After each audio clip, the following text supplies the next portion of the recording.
Assalamualaikum, saya Tiara Putri dengan NIM 859798022 dari UPBJJ UT Medan, Pokjar Batubara. Kali ini saya akan melakukan praktikum ekosistem darat. Apa itu ekosistem? Ekosistem merupakan suatu sistem yang terbentuk karena adanya hubungan timbal balik antara makhluk hidup dengan lingkungan hidup, dan di antara keduanya tidak bisa terpisahkan. Ekosistem terdiri atas komponen biotik dan abiotik. Komponen biotik terdiri dari produsen, yaitu tumbuhan, dan konsumen, yaitu hewan, serta dekomposer, yaitu pengurai. Sedangkan komponen abiotik terdiri atas bahan anorganik, bahan organik, dan iklim. Dari cara terbentuknya, ada dua jenis ekosistem, yaitu ekosistem alami dan buatan. Contoh ekosistem alami adalah hutan, padang rumput, gurun, gunung. Sedangkan contoh ekosistem buatan adalah sawah, taman, dan kebun. Kali ini kita akan melakukan praktikum tentang ekosistem darat alami dan buatan. Adapun alat dan bahan yang saya gunakan yaitu lembar pengamatan, alat tulis, aplikasi barometer, dan lingkungan sekitar. Yang pertama, kita akan menuju ekosistem darat alami yaitu hutan, komponen abiotik beserta isinya yang ada di hutan. Antara lain yaitu kondisi cahaya cukup, suhunya mencapai 32 derajat Celcius, jenis tanahnya gambut dan subur, anginnya semilir, serta keadaan airnya sangat cukup. Kemudian kita akan mengamati komponen biotik yang terdiri dari tanaman dan hewan. Yang pertama ada pohon waru. Yang kedua ada tumbuhan paku-pakuan. Yang ketiga ada pohon pepaya.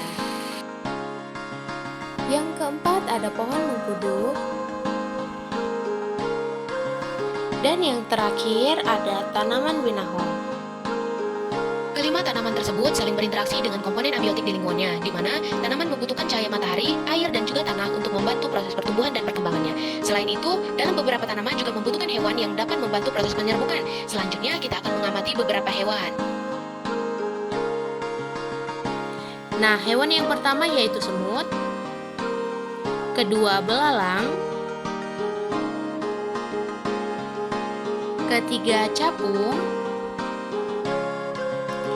keempat kadal, dan yang kelima kupu-kupu. Hewan-hewan tersebut juga berinteraksi dengan komponen abiotik dan biotik di lingkungannya. Mereka membutuhkan air, oksigen, dan makanan untuk bertahan hidup dan berkembang biak. Dalam hal ini, tumbuhan sebagai produsen dan hewan sebagai konsumen.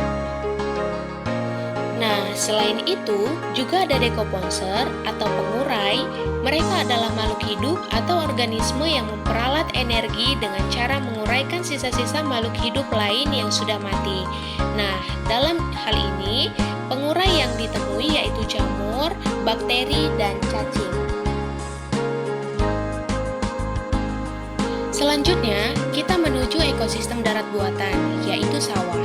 Komponen abiotik yang akan kita amati meliputi cahaya. Terlihat cahayanya sangat terik, suhunya mencapai 32 derajat Celcius, tanahnya lembab, anginnya semilir, dan kondisi airnya cukup banyak. Adapun komponen biotik yang saya temui pada ekosistem sawah, yang pertama yaitu padi. Yang kedua rumput, yang ketiga pohon tebu, dan yang keempat pohon cabai.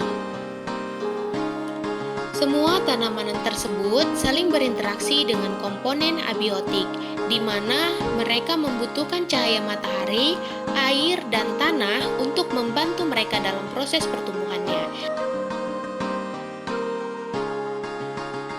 Selain tumbuhan, komponen biotik lainnya adalah jenis-jenis hewan. Yang pertama yaitu hewan lebah. Dan yang kedua itu ada ulat.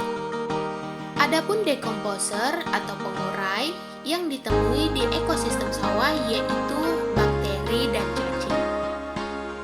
So, Kesimpulan dari hasil pengamatan pada lingkungan sekitar, hutan dan sawah menunjukkan bahwa di alam ini terdapat hubungan timbal balik antara unsur atau komponen biotik dan abiotik yang membentuk sistem ekologi atau yang disebut ekosistem. Interaksi tersebut mendukung keseimbangan alam yang menguntungkan bagi makhluk hidup, termasuk manusia. Baiklah, cukup sekian praktikum saya kali ini. Saya akhiri. Wassalamualaikum warahmatullahi wabarakatuh.